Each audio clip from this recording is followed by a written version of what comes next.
Which of the following two retirement spending plans would you prefer? Either A, an unchanging monthly allowance that keeps pace with inflation, but which starts conservatively low in case you're eventually dealt more than your fair share of down markets or high inflation.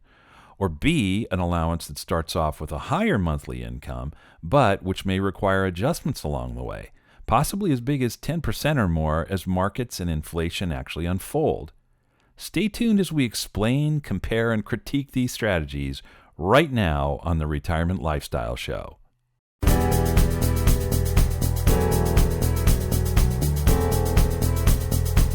Welcome to the Retirement Lifestyle Show. I'm your co-host, Roshan Loungani, here as always with Adrian Nicholson and Erik Olson. We've got a great episode ready for you today. We're talking about a new concept called Retirement Smile. And Erik, I know you want to start us off with a little bit of background on this, but before we jump into it, you're coming from us remote. How was the pool last week after the recording?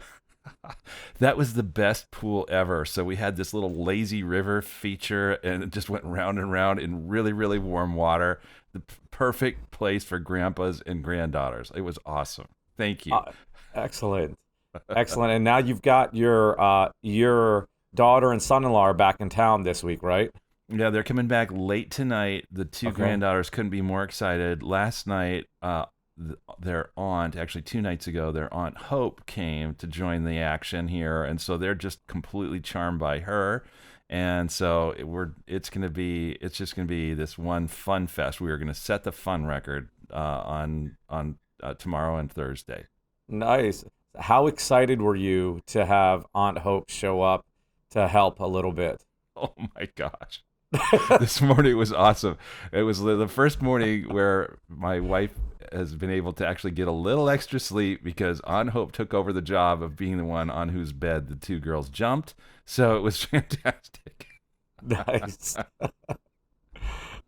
Adrian, how about you? How was the weekend? Anything interesting, fun, different? Yeah, it was a good weekend. I went to my first baby shower, so that was fun.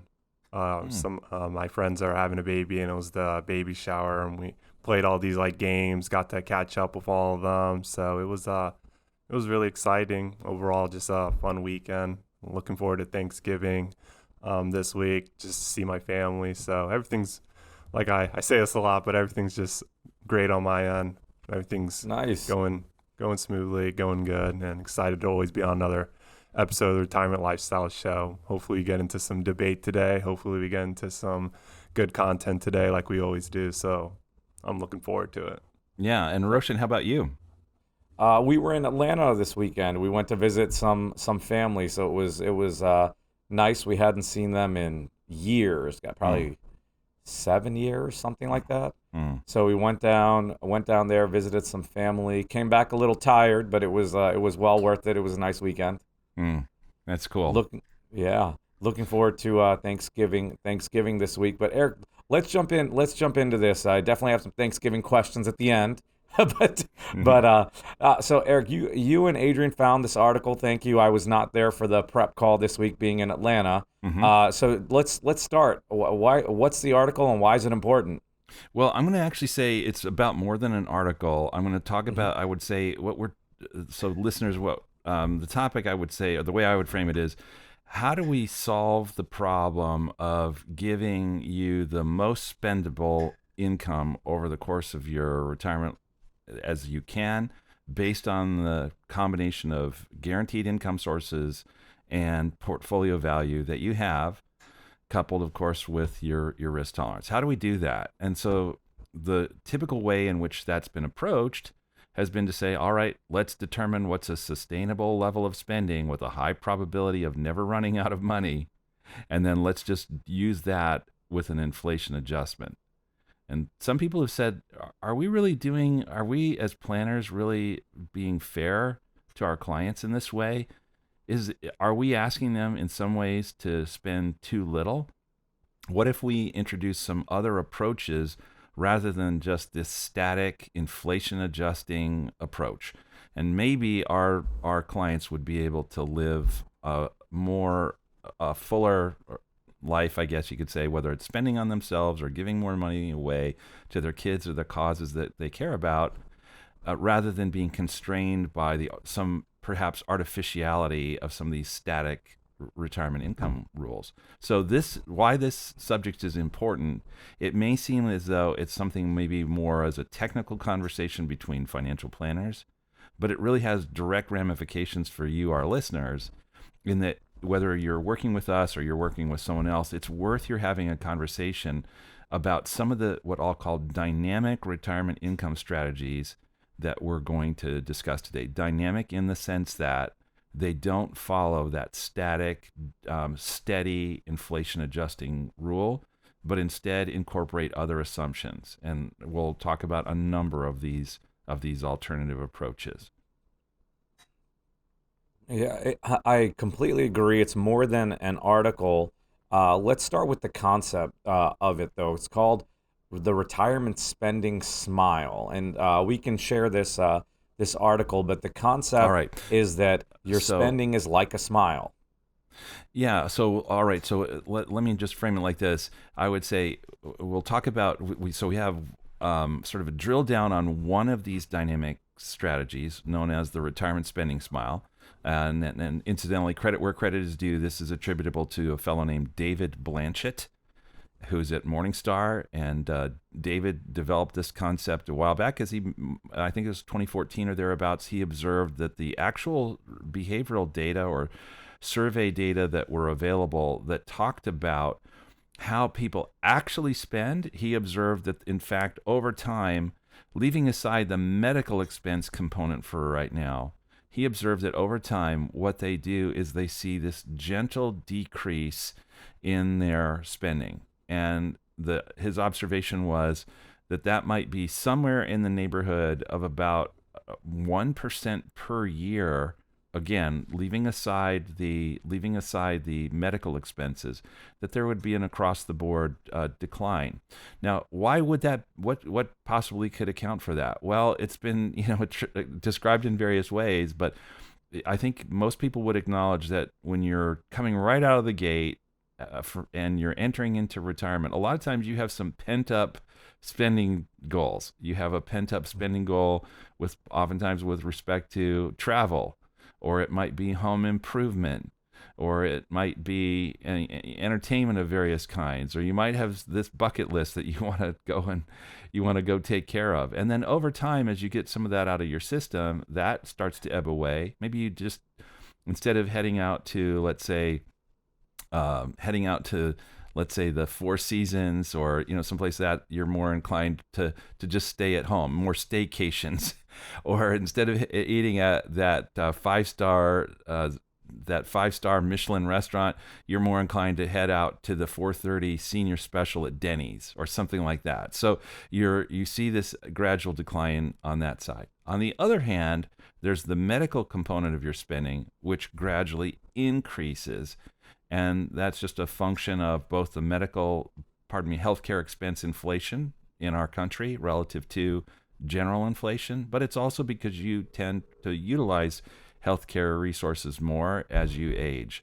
So the combination of that declining cost or declining expenditures on the non-medical components of your lifestyle, and then the gradual increase on the medical component leads to this combined spending over the years that resembles, if you will, starts high, dips down, and then increases later, resembles a smile. Adrian, do you have something you want to say about that? Yeah, that's a great point, Eric. And our jobs as planners is to kind of capture these kind of changes because, like we said, they're kind of dynamic. It's kind of hard for anybody really to just have like the same spending like to the very penny every single year. It's always adjusted. And like Eric described in your example, like right when you retire, maybe you have that like pent up spending where you want to travel more or do this, or your lifestyle kind of still, even though you're retired and you maybe stop working, your kind of spending levels are still the same. But as over time, those spending levels are going to change. So being able to capture that when you're planning for your retirement, planning your assets to last, withdrawing from them, that's just something that's really important when it comes to the planning aspect. Just trying to capture these changes over time and kind of model it just to see how successful it will come out. Mm-hmm. Yeah. So I don't know how, Adrian, you and Roshan, how you typically will model spending. Do you tend to use something that is more just a steady inflation adjusting pattern, or do you incorporate some element of this spending smile somehow?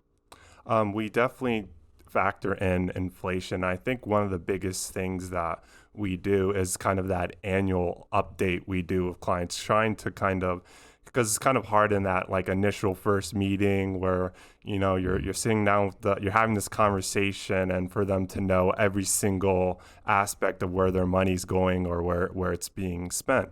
So we kind of do kind of like estimates and kind of just get as close as we can to that number and then model it out. And then when we have another meeting, let's just say 6 months or a year from now, we can kind of see, okay, what's your spending kind of looking like this year? Did we maybe miss something previously, or is there like a new expense that's come up?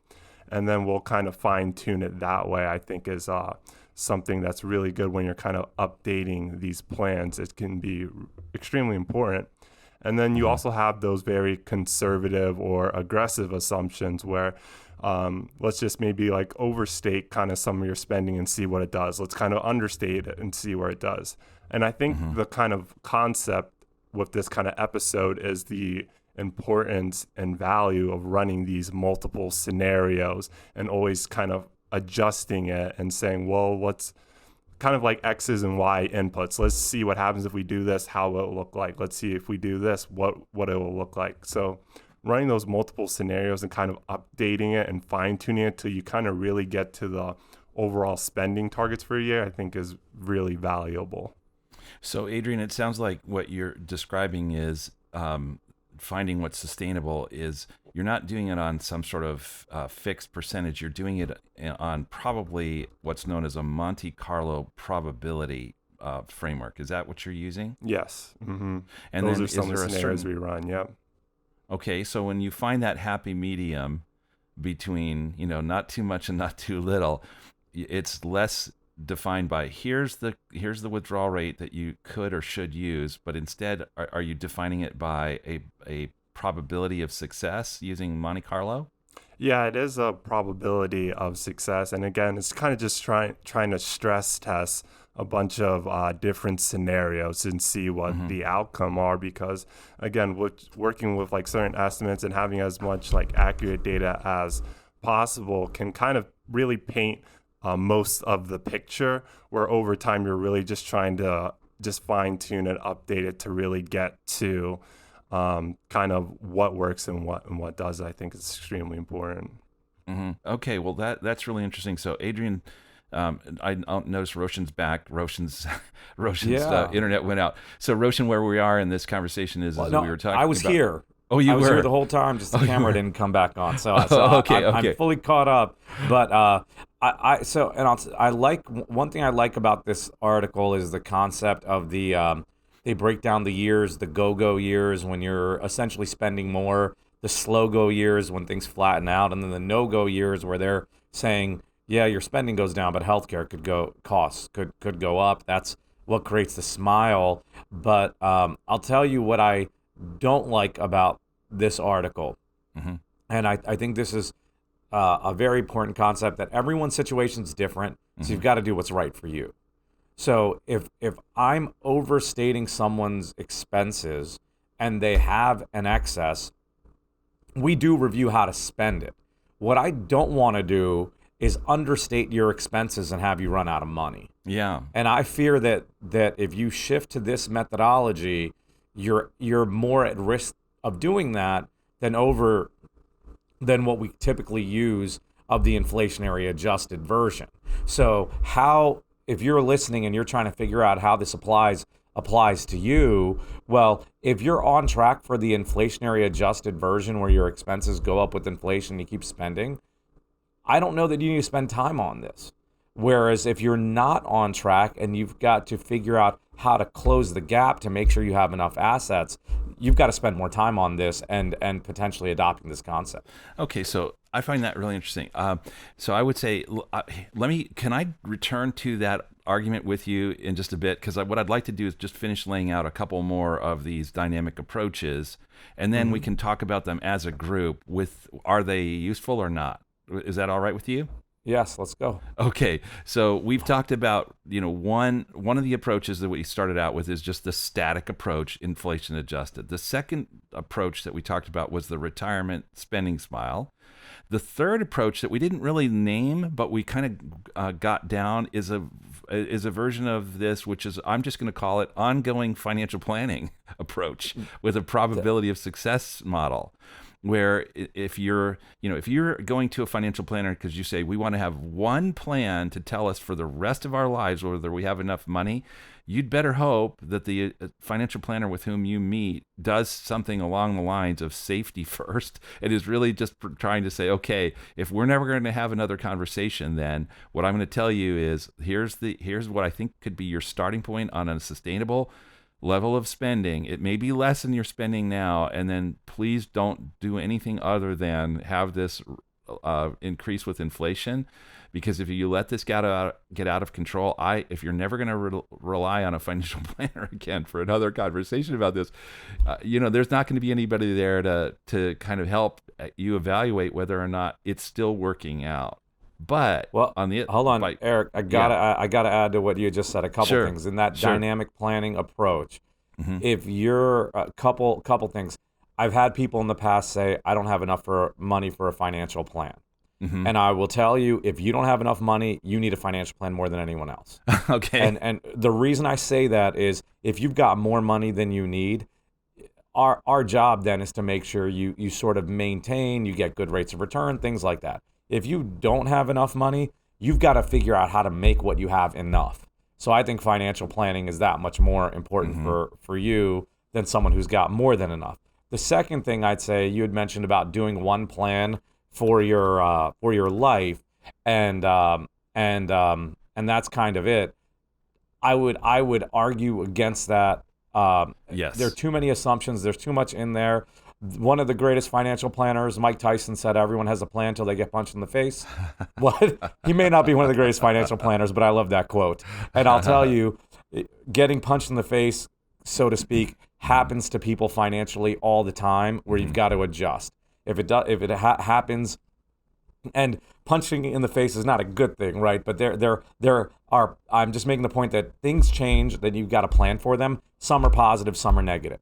So having one plan that's going to last you for your life will not work. All right, I'm in agreement with all of that. So anyway, coming back to the main line of discussion here, which is these different approaches. So we've identified the static approach, then the retirement spending smile. Then Adrian and I, while you, Roshan, were listening but not speaking, was about using the advantage of annual or regular, well, I'll just call it that, regular financial planning to make course adjustments in response to tax law changes, markets changing, your portfolio value changing, your goals changing, etc., and just continuing to navigate to a successful conclusion of that spending path. That's a third. The fourth is what you mentioned, Roshan, in between, which is retirement stages, spending stages. So you have, as is colloquially called, the go-go, slow-go, and no-go stages.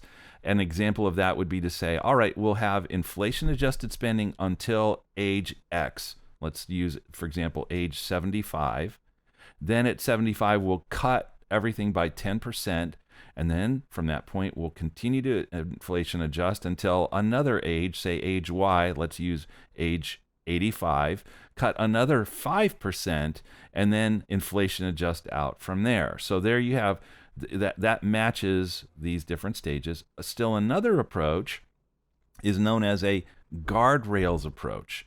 In a guardrails approach, you say, look, we're going to have our spending increase with inflation, except when we start to see that perhaps either due to adverse events in the markets or in really bountiful times in the markets, if our spending as a percentage of our portfolio has gotten out of whack, we're going to make an adjustment at that time. And here's adjustment number one is if the market is down or zero, we will not give ourselves an inflation adjustment that year. So that's and that will be permanently locked in as that 1 year's inflation adjustment would be lost. And then on top of that, if you start to see that markets have declined a certain amount or risen a certain amount, then you're able to make a second kind of adjustment, which is to, if your portfolio got pounded, reduce it by another X percent, your spending, I should say. Or if your portfolio had just a screaming set of gains and moved much, much higher, then you give yourself a certain amount of locked in new spending, but not outside these certain guardrails. Any comments about that approach, guys? I think it's the worst one. Okay. Right. You think it's the worst one because... Who adjusts their spending like that? Have you come across... if I walk into a room and tell the client, hey, the performance wasn't good, which the markets have bad years and so on, but to me that's essentially saying, to a certain degree, I didn't do a great job, but now you got to spend less money? Come on. Yeah, okay. I hate this. Throw this one out. All right, the last one I'm going to... Hold on, one more point. This is, in my opinion, one of those things that is purely academic and does not really have much real world use. Well, which is this, I guess, partly why I'm against it so scenario much. Kind of like similar to what you said, like getting that Mike Tyson plan, like getting punched in the face, where you have these certain if this trigger happens, then we'll take this kind of course of action, where it's kind of just using extremes here.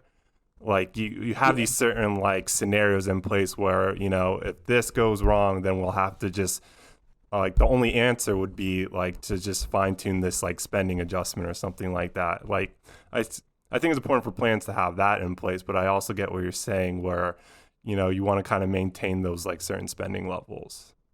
Well, no, I think you got to plan for it in advance, walking into it and saying, hey, if your plan is, I'm going to spend X when the market performs to certain levels. Mm-hmm. I just don't think people work like that. Adrian, I think your point is completely valid, and I think we do what you described as far as you adjust the plan based on what's happening, and we do that by doing financial planning updates.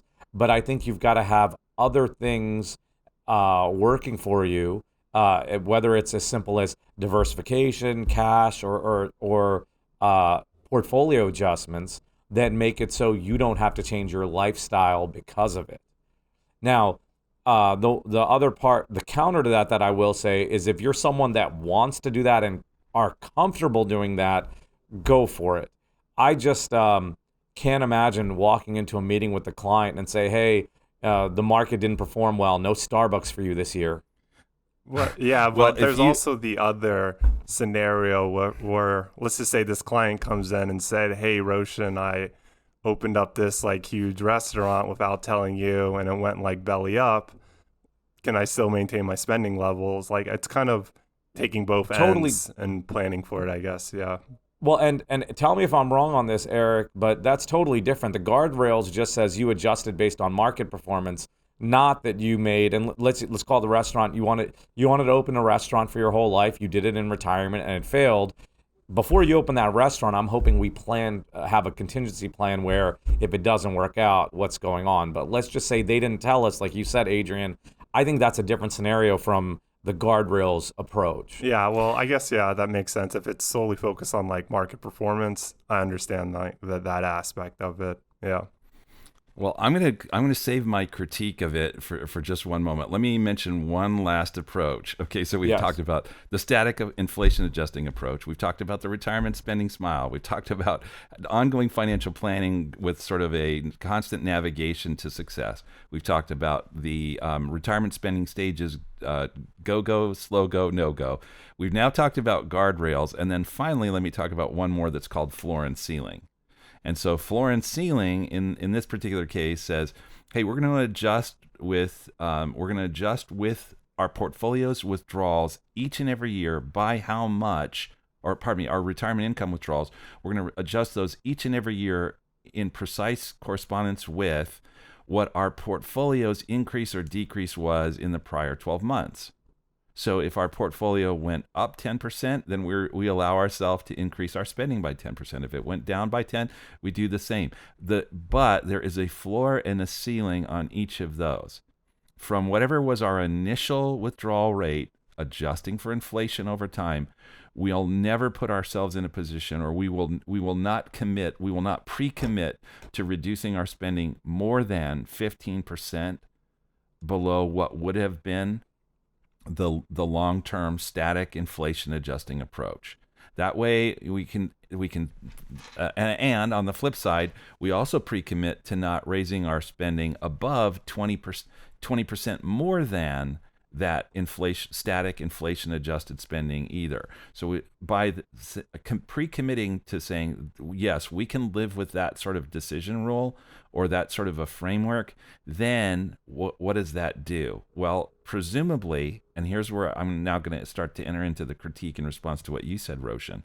Presumably in every one of these cases, except in contradistinction to the static inflation adjusted approach, it may allow for a higher initial spending level. In other words, if we say, pardon me, I'm willing to make adjustments over let me actually state it in the reverse. If someone says to us, no, my lifestyle is such that I'm not really willing to make adjustments, and who might actually fit that category? That might be somebody who has very few discretionary expenses. That might be somebody who really has almost all fixed expenses, and there's really no margin for adjusting their spending. They may want to say, tell me what the safe withdrawal rate is on an inflation-adjusted basis, under sort of recognizing that it could be worst case, and just I will live with that. But somebody who has maybe more discretionary spending and says, gee whiz, you're telling me I have to limit myself to this much spending now? Isn't there a way for me to take on some of the risk that the markets may not work in my favor as hoped, and you could give me a little bit higher starting point on my spending now? I mean, I do have all these pent up spending desires.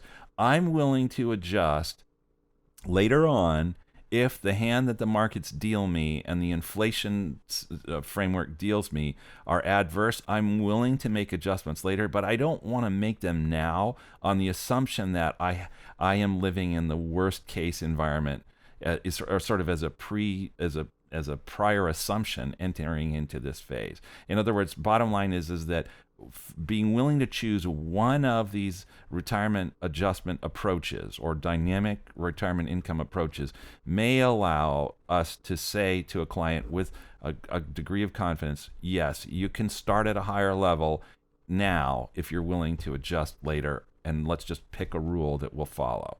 What were your thoughts about that? I'm just not a fan of having to make let me state it differently. I'm not a fan of planning to make adjustments based on investment performance. Mm-hmm. Right? I'm a fan of making adjustments due to how investments have performed, because your portfolio is different, which is where the dynamic planning piece comes into play. Mm-hmm. And I guess, said differently, if we're doing the calculation and just having another data point, I don't think there's anything wrong with that either. My issue with a lot of these things is I don't know how executable they are in real life. So, for example, if you're going with the approach of if the markets went up by, your spending can go up by 10% and down by 15, right?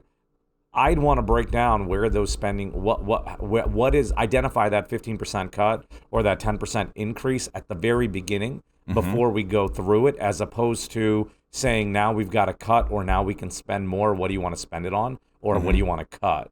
So as long as we do all this in advance, I'm okay with it. I just find that a lot of this to me seems like it's theoretical and not real world. That's my comment or critique to it. Well, I do think it is theoretical, And Yeah. and I agree that you wouldn't want to spring it on a client and say, hey, by the way, I think we need to shift from what we had once talked about was sustainable to now looking at how things are working out for you. We need to do a major slashing of your spending, and I have no idea where it's going to happen, but it's, good luck in figuring it out.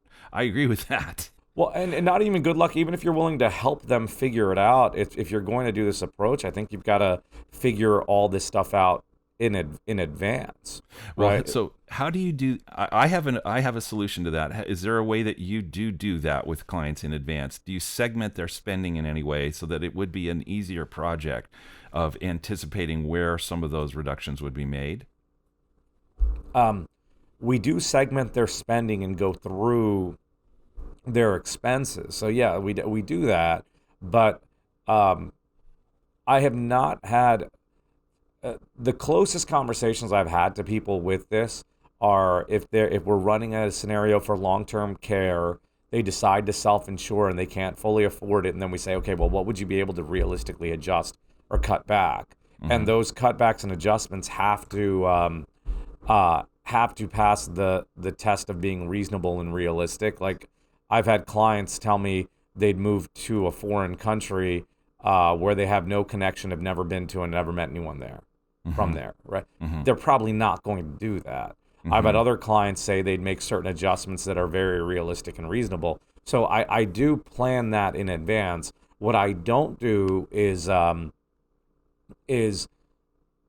plan future cutbacks that would happen in the event of a market decline. What I prefer doing is look at, would you be able to maintain your current lifestyle with the market decline? So I guess my answer to that is I try to make sure that the asset level in advance is prepared for any kind of decline, and the portfolio management strategy is prepared for it in such a way that doesn't affect spending. Okay, well, I think it's interesting. I would say, Roshan, I certainly agree with the broad preference that you've expressed, but I could imagine a client saying, hey, you've told me, Roshan, or Erik, or Adrian, you've told me that based on what you believe is a sustainable inflation-adjusted spending level that won't leave me vulnerable to market downturns and having to make adjustments to my spending, you've told me that I can't really travel now as much as I want to travel, or I can't do as much gifting to my grandchildren as I have wanted to do right now. And those are really important to me. Is there a way that we could approach this where I actually can do more of that travel now? And if I tell you that I'm willing to make adjustments later, I'm willing to, for example, take my $18,000 a year, I'm just making a number, $18,000 a year travel budget and reduce it to a $5,000 a year travel budget if the markets and inflation put us in a position where that $18,000 is just not sustainable. Or how would you approach that conversation? I've had similar conversations to that with typically it's you don't have enough to spend X, using your travel budget number. You don't have enough to spend $18,000 a year on travel for the rest of your life. Would you want to lower that every year? Would you want to stop the travel at some point in the future? And to figure out how to get you what you want with that travel budget, as well as have the retirement you like. And sometimes that conversation means, well, you can do the $18,000 a year, but you've got to work a couple years longer. Would you rather have that travel and work longer, or lower the travel budget? And that's where they've got to decide what to do. But it doesn't sound like in that conversation with them you're willing to agree with them that, hey, we'll make it as a contingent $18,000 a year. If the markets support it, great. If we get better than expected market performance, great. Well, you can continue that. But if you're willing, that will be an area where we make dramatic cutbacks if the markets just haven't gone our way. I definitely discuss reviewing it, right? You remember, as the way we do planning is we're typically updating data at not all data, right? But if things change and updates, we're typically updating things at our semi-annual or quarterly review meetings. and then we try to review it with everyone at the beginning of the year to get the bigger changes. Yeah. So then I would say to you, Eric, 1 year down the road, you can increase your travel budget a little more for this year. So we'd keep the base at 5,000, but maybe you can do 10 this year. Yeah, I think that's as an opposed to important planning. concept, like the review aspect of it, because I mean it's like where they have these certain goals, like, oh, I want to travel, I want to spend $10,000 traveling a year. Like, that's great, but doing that for 30 years straight, I mean, that'd be pretty impressive if the number is always 10,000 every year. So that aspect of just reviewing it every year and kind of just, let's say, like averaging out, and then maybe like if the relationship continues, if the planning constantly continues, like 10 years down the line, let's just say, okay, you've done it. Now you kind of know that you spend somewhere close to like 8,000 a year in traveling. Then that kind of gets us closer to what the financial picture looks like, I think is the kind of really important concept of it, where in the beginning stage, you kind of just run that scenario and say, okay, here's the decisions you have with these type of changes happening in the market. There's a possibility of it changing, but that's something we'll just have to kind of review and monitor, because you really can't, predict the future when it comes to just having like the same expense every single year. So I am interested in another couple of questions. Can I make one other point first? Oh, before we sure, move on? of course. I do have clients that model spending more in travel now and less in travel later, right? But it's not. It's more based on that individual situation versus adjusting it. So it just make the point. We'll model and discuss anything that's realistic for that person. But I have not had conversations saying, like, let's adjust your spending every year based on market performance. Well, it's so. Hold on. Have you? Yes, actually. Well, I mean, here's the dynamic approach that I use. It's sort of it's a hybrid dynamic approach. Okay. So one is the retirement spending stages, which you didn't say was the one you hate. I think it was maybe the one that you said you liked the most of the various dynamic approaches. He hates the guardrail. I hate the guardrails. Okay. Yeah. All right. So what we do is we say, all right, let's talk about this is typically in the discretionary category. So we break expenses down into 3 broad categories. So one are medical expenses. The second is fixed expenses. That's going to include property tax, utilities, home insurance, et cetera, et cetera. Of course, if you're still paying a mortgage, that and what have you. And then there's a final category, which is discretionary. So we have different assumptions about each of those in terms of inflation rate. So we assume a constant inflation rate to things like property taxes. We assume and other fixed expenses for the most part. But on the discretionary and medical, we assume a higher than normal inflation rate. And on the discretionary, we assume it's inflation minus. In my case, I use 0.5% per year, so that 20 years out, I assume they're going to be spending 10% less on their discretionary expenses. And that might be, I probably could step that up to maybe 1%, because that's probably a little bit more realistic. That somebody, let's say, having this conversation with me at 65, and then we look out to when they're 85. In inflation-adjusted terms, will they be spending only 10% less on travel and only 10% less on eating out? Probably more like 20% less. But anyway, what I've chosen to do for the time being, so it's not assuming too much in the way of spending reductions. And then so there's one element of it that's inherently what I've just described, spending smile approach. Eric, but I also have the stage approach, which is to say, when will this travel go to? Will you keep traveling after such and such an age? And if not, then we tell the planning software, assume that expense goes away at such and such an age. Yeah, you're going to say, react to that. Well, I was just going to say, haven't you had clients that have done the opposite? Spend less earlier, more in later years, spending more, keeping their travel numbers the same. Doesn't it just vary so much by the individual? It does. Yes, I would say it does. So, but I wouldn't say that doesn't leave us with any sort of generalizable kind of observations about population spending in general, which right. But here's my point. The survey research says that it does decline over time. Well, I'm not arguing the research. What I'm saying is let's say you did the spending stages, your client hits 80, 85, whatever the age is, 80, and they're supposed to spend less, but they want to keep spending what they had. Have you ever had that conversation with someone saying, sorry, can't take that trip of a lifetime, you're beyond your early stages of spending? Well, no, I haven't had that conversation to say, no, you can't do that travel because our rule said 15 years prior that you're not allowed to. No, there's not that conversation. It's based on what are we seeing now. But I'm talking about in terms of trying to say, because it's a trade-off, right? If I say, Mr. and Mrs. Client, do you think you're still going to be doing this vacation travel at this level at such and such an age, or do you think when do you think you might say enough is enough? We've seen what we want to see. We want to kind of stay home and hang out with the grandchildren and the great grandchildren, and they tell me. And so on that basis, since now the plan has less resources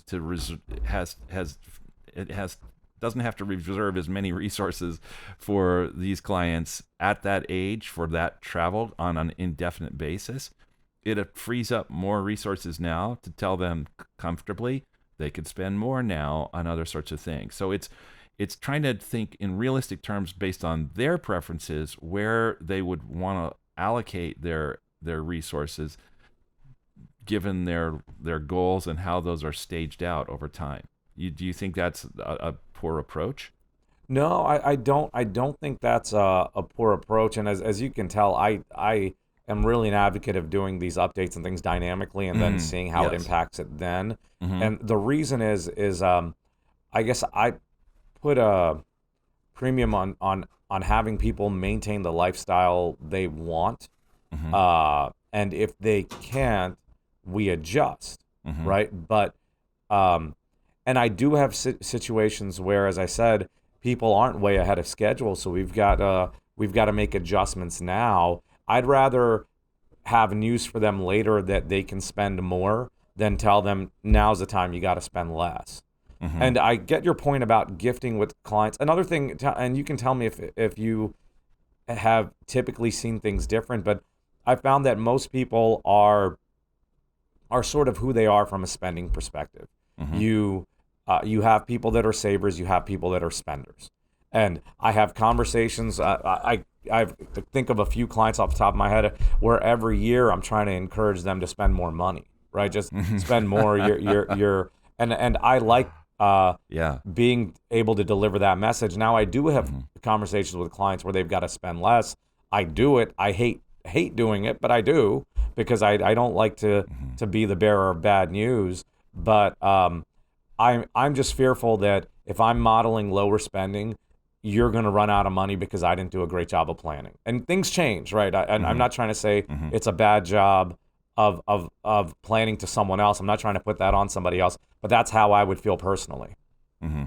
All right, I've got two other questions for you, which is, and this is a little bit out of left field, but I still think it's germane to what we're talking about. So do you, when you're developing your plan, have sort of a threshold probability of success, we'll call it? And I want to clarify that term, folks. So this is derived from a methodology within financial planning that's known as probability-based planning, and often the term associated with this is Monte Carlo simulations, and we can go into that another time. But it's called probability of success. I think a better way of describing it is probability of being able to continue spending at this level without adjustments, because that's I think better than success and failure. It's probability of being able to spend this level or according to this plan without adjustments versus the probability that you will have to make adjustments. So what is your probability of not needing, what is the threshold probability that you're searching for that will not require adjustments in spending by your clients? So what's interesting is I actually do run the Monte Carlo simulation, and because I appreciate you mentioning this question in advance, because I pulled 3 clients and looked at them, right, in terms of people that I think are ahead of schedule, people that I think are typical clients. And I found that their Monte Carlo simulation for their base case of their plan is typically the lowest number I saw was like 94%, right? And then we do adjustments then, right? What if this happens? What if that happens? And those adjustments can be things like the long-term care, where I think we've got to include that and look at the Monte Carlo simulation, or they could include things like things that they may want to do but not be sure about, buying a second property, moving, things like that. So in those scenarios, I did see varying numbers, that some of them were lower, closer to the 80% neighborhood. But I'm not actually seeking a Monte Carlo solution to that as I'm modeling the plan at the beginning. So How about you? Oh, well, I'll tell you, I have historically said, if you're, I have historically thought about it in the following way.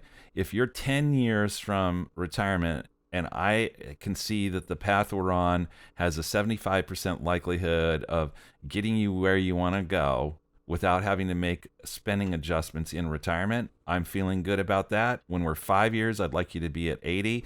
And when we're right on the cusp, I'd like you to be at 85. In preparing for this episode, though, I've done some reading, and I think I'm going to start, I'm going to use a different approach. Okay. I think what I'm going to start doing is saying, Mr. and Mrs. Client, would you prefer that we have a high likelihood of never needing to make adjustments in your spending, but with that, we're also then in correspondence with that, we'll probably have a lower initial spending rate? Or would you prefer possibly a higher initial spending rate, but accompanying that a higher likelihood that you may need to make adjustments in your spending later on if markets and or inflation work against us? And that's, I think, I haven't really had that. I've come sort of with this pre-commitment to those relatively high probabilities, and then just trying to help them make adjustments in advance, and not really giving them the choice of making that adjustment. In fact, some of the reading I saw, which I thought was really stimulating, said you could probably do this if you did ongoing financial planning. You could probably ask a client, look, how would you feel about a 50% likelihood of never needing to make an adjustment, and at the same token, implicit in that is a 50% chance that you would need to make adjustments, not dramatic adjustments necessarily, but adjustments along the lines that we were discussing just a few minutes ago, which would include, for example, if the markets are down in a certain year, you don't give yourself an inflation raise. And, have that conversation with clients about the parameters. Okay, well, what, Erik or Roshan or Adrian, what parameters are we talking about? Well, how big adjustments would we need to make? And then you can talk with them about that based on these various strategies. And they may say, oh, well, if that's the case, if you'll let me have an extra 10 or 20% to start off with in terms of how much I can spend or give or, what have you, I'll do that. I'm willing to take that adjustment. And I think that's the new conversation that I based on this preparing for this episode, that's the new conversation that I'd like to have with clients. I definitely like the conversation. I would just say, if they do accept that decrease, I'd want to know what we would cut. Mm-hmm. Right? Oh, yeah. I'd feel totally comfortable there. What I don't like about the percentage or the guardrails specifically is my argument is, how realistic is it? And I think that you can make it realistic if you identify actual cuts. So, for example, if you say a 10% cut and their travel budget is 5%, and they'll say, I'll stop traveling, first I'd wonder, will they really stop traveling or not? But second, if that's not the percentage cut needed, we've got to find other things. Oh, yeah. Agreed with that. And so, and that comes back to the point that I made earlier, which is why I segmented into medical, fixed, and discretionary, so that we can look at. So I had a conversation, Roshan, you were saying earlier how difficult it is to have a conversation with the client to say, hey, we need to bring your spending back in line.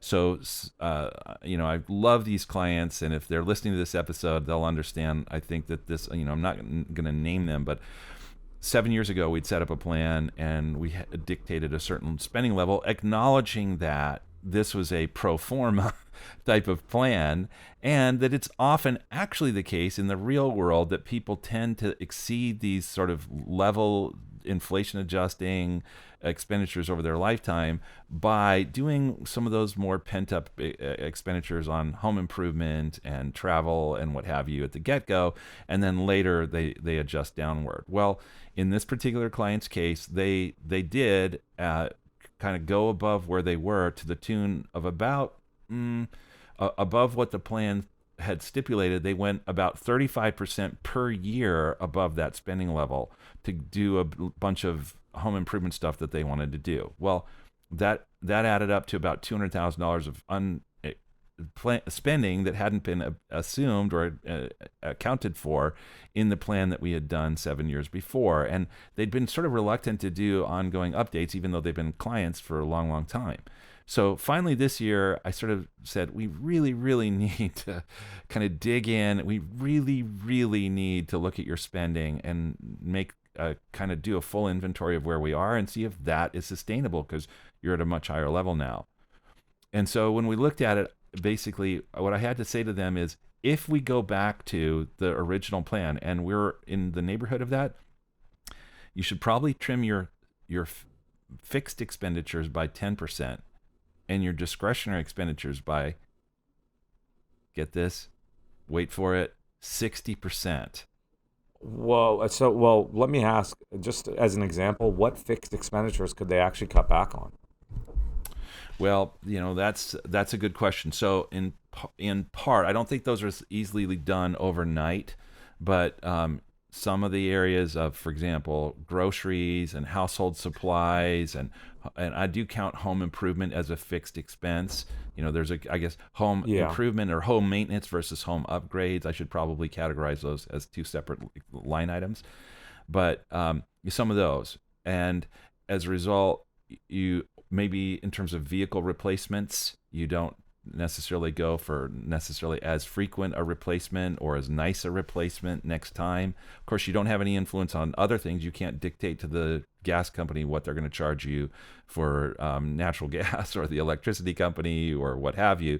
But over a longer period of time, you may say, you know what, we are spending a lot here in Illinois on property taxes. Maybe it's time for us to consider relocating to a different state where the base cost on just property taxes isn't going to be consuming such a large share of our budget, et cetera. And so, but on the discretionary side, that's a painful adjustment. But interestingly enough, it brings them right back into line on where we had said 7 years ago their plan was sustainable. So it's not easy to have those conversations with clients. Well, and see the value I see in that conversations. And Eric, do you mind if I ask what's their age? Mid to late 60s. So, can you imagine? Can you imagine them all of a sudden hitting 80, 85 and running out of money? Mm-hmm. Just shows the value of doing the plan and doing the adjustment and going back a few steps. And this is just my continued hatred of guardrails, I guess. But there's no way you could have put guardrails on this in advance, right? Uh-huh. So I don't know how you anticipate planning for that well, but I think you can capture those adjustments through updates. Mm-hmm. Yes, and I think one of the lessons from this particular experience is I think I just have to be, in some cases, a little bit more adamant about two things. Number one is when we set the plan, unless you have strong reasons to object, we should set up a retirement paycheck system, which I do with most of my retired clients, is to say, we're going to just, in alignment with what the plan has said, we're going to make a distribution to you each month from your portfolio that will feel just like a paycheck. So that will help you, to a certain extent, regulate your spending in alignment with what we said the plan would do. So that's number one. And I think I just need to also be a little bit more adamant about saying, no, we can't continue to say, if it's a second or third year and you haven't had an update on the plan, okay, skipping a year, possibly two, I understand that, but let's not please continue to skip years. We need to be on this so that it won't take you by surprise in this case, in the same degree. Yeah, I got you. And you're just thinking about this as it was happening, because I've had similar things, but like you're aware of the spending along the way, Mm-hmm. right? So like you're seeing the spending, but what you're not seeing because there's not an update is the actual impact. Mm-hmm. Correct? Mm-hmm. So Yeah. Well, I you're wasn't. I'm just Mm-hmm. trying to go through what you were what was going on with you. Like you're probably feeling like they can't keep spending like this, and I'm sure you had that conversation with them, but you can't prove to them that Right. they can't keep spending, right? Right. Right. Right. Yes, that's absolutely true. I have one more question for you, which Yeah. is again another one. So this is about, there's a school of thought that says all of this discussion of dynamic retirement income spending plans is rooted in this assumption of trying to spend as much as you possibly can and find whatever is the safe way to spend as much as you possibly can. What if instead your mindset was, hey, we're going to do safety first, safety first, and what we'll do is we'll set up we're going to annuitize a portion of your portfolio, meaning listeners, the term annuitize means take a certain portion of your portfolio and turn it into a personal pension plan. So you forfeit the assets, but in exchange for that, you get guaranteed income for the rest of your life, or whatever term you specify, to cover, in this case, this school of thought says to cover your fixed expenses, not your discretionary expenses, but all of your fixed expenses, including your anticipated medical expenses. And that way, all of your other thinking can be entirely, all of the rest of this conversation about how much you increase or decrease your spending is only touching the discretionary component of your spending. What do you think of that? I think one thing I said at the beginning is I think there's a client where that's right. There's a situation where that's Mm-hmm. right? There's sort of a situation where I can't think of one, but I imagine there's a situation where guardrails is the way to go to. But yes, I definitely think that I remember meeting a woman once who was a realtor, and annuity with interest rates being as low as they are right Yes. now, it's tough to have to go the annuity route because you're not getting as much as you could because of Mm-hmm. low interest rates. But I had met someone a few years ago who was a realtor, and she had said, I've got no guarantees and I don't trust Social Security, so I need to have this guaranteed fixed income. And Mm-hmm. she split it up between multiple insurance companies because she didn't trust insurance companies either, and created that fixed income. So and that was right for her. And in her case, we talked about it at length because interest rates were low when we had this Mm-hmm. conversation, and it was the only way she'd feel completely secure. Mm-hmm. So Well, one of the people I most admire in terms of his research chops and his I think generosity of his the contributions of his intellect to the retirement planning community is a fellow named Wade Pfau. I've mentioned him before, yeah, and he falls into this school of the safety first school and has done some really interesting modeling about it all. But I completely agree with you because interest rates are so low right now. It's just like, oh my goodness, are we serious? Are we really going to part with that much of a portfolio to get that meager on monthly income stream? It seems really, really hard to justify to me. yeah, yes, it is. Gosh, but like you said, for some people it makes sense, and you've got to do it. I guess that's just overall my theme with some of these things is I just think of how do you use them in the real world, and I try to picture people that they're right for. So there Hmm. are definitely people where this approach of this retirement spending smile really would make sense for, right? Hmm. I can relate to that and I'm comfortable with that, even though that's not my ideal scenario. We've got to do that Hmm. for some people, this smile type spending approach. And in the back of my mind, my fear is if their expenses don't go down low enough, could they run out of money? But Hmm. I think we are prepared to capture that with our ongoing planning, kind of like your client with this a lot of spending they were doing on their home improvement. But with those adjustments by performance and guardrails, I just like I thinking back last year, we're in March, you're meeting with a client, the market's down 30%, and you're like, hey, you got to cut your spending. All of a sudden, where 6 months later, the markets have recovered. Hey, you don't have to cut your spending anymore from what we talked about 6 months ago, right? That just seems crazy to me. Although I bet your clients would be glad to have that second conversation. They would, but I mean, I feel like I'd be getting complaints like Fauci has been about mask on, mask off, right? If I did that. Oh, that's great. Well, so fellas, what I'd like to do is just to recap what we've said very quickly here, and then mention a couple, give a couple tips to our listeners. Before I do that, is there anything either of you wants to add to anything we've said so far? Adrian? I'm all set. Eric, you can get into it unless you have something, Roshan. No, well, yeah. The only thing I'd add is I'd say listen to Eric's summary, and because I think there's someone out there who most of these, are right for.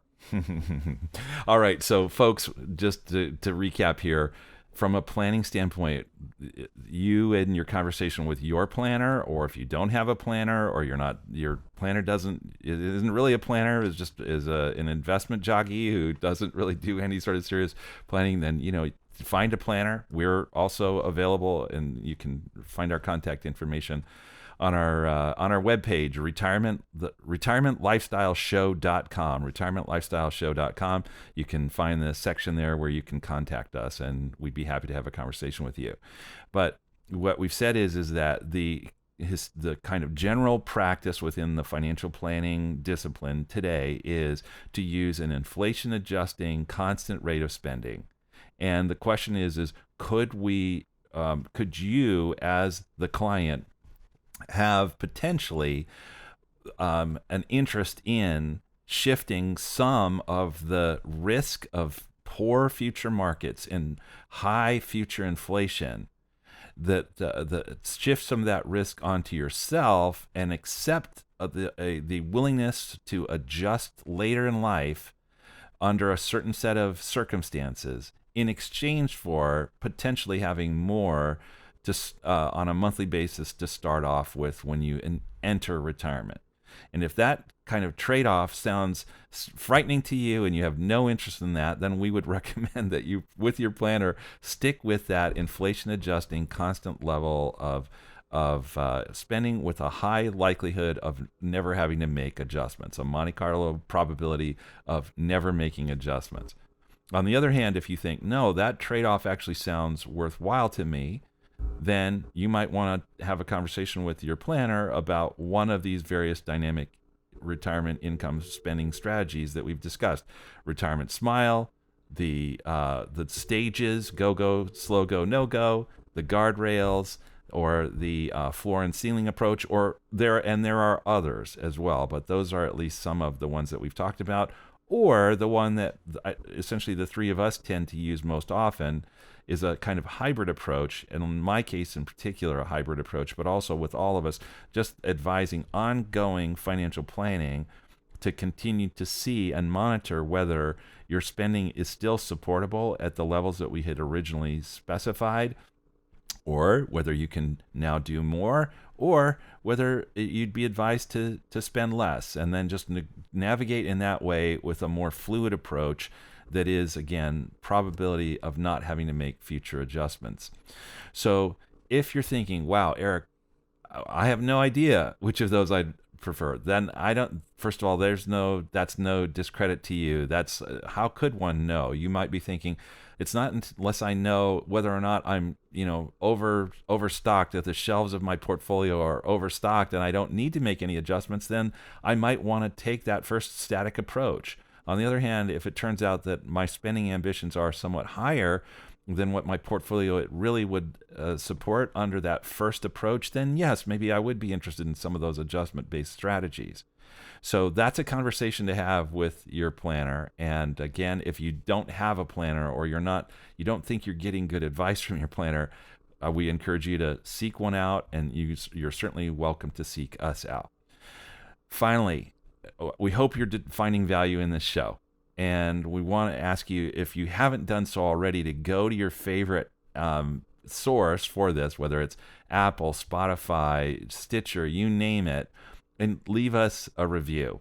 Reviews will help other listeners discover the show and derive value from this. This is what our goal is, to help you and other people who maybe don't get an opportunity on a regular basis to think about these kinds of questions. We're trying to help you chart and navigate a way to your ideal retirement, and referring this show to other people and recommending it for other people will go a long way to spreading the value that we're trying to create here.